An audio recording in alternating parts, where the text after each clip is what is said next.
राधे राधे, जय श्री हरिवंश। गाइस, काफी प्लेयरों को अभी भी कंफ्यूजन है कि हम पोकर या किसी भी ऑनलाइन गेमिंग की इनकम पर टीडीएस रिफंड ले सकते हैं या नहीं।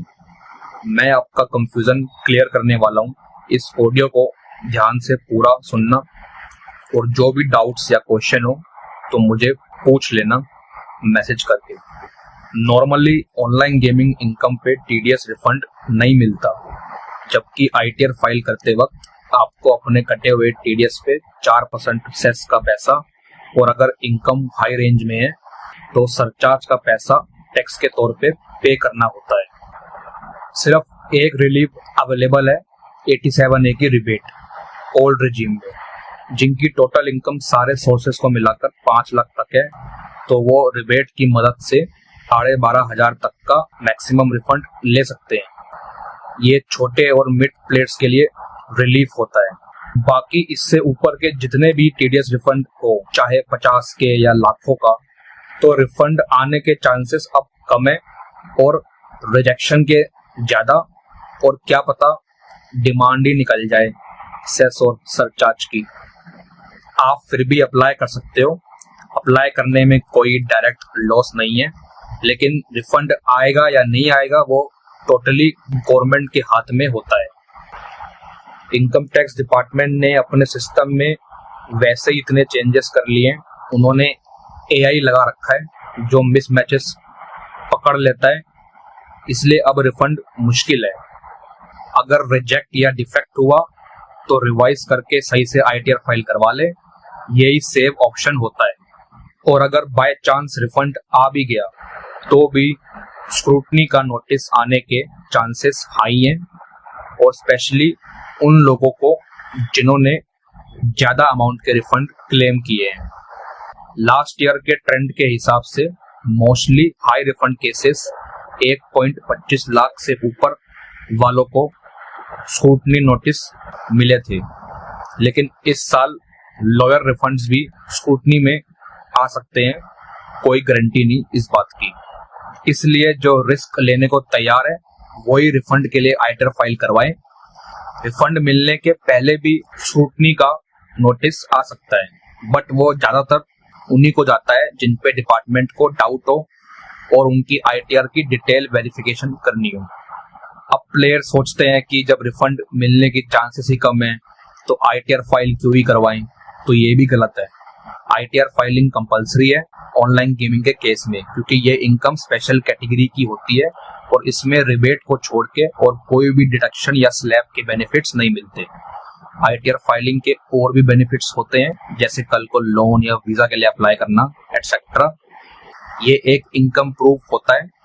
फाइल ना करने पर भी नोटिस और एसएमएस आ सकते हैं, और लेट फाइलिंग पर पेनल्टी और इंटरेस्ट अलग से चार्ज होता है। तो ऐसी गलती भी मत करें।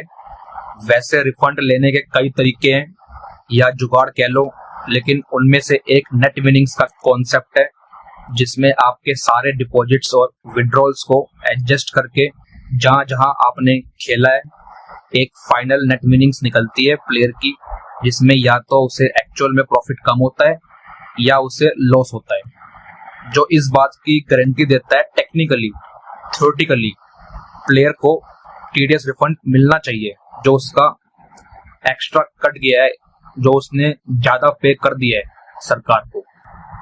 कई गेमिंग साइट्स के एफएक्यू और इंटरनेट सोर्सेज में भी ये मेंशन्ड है।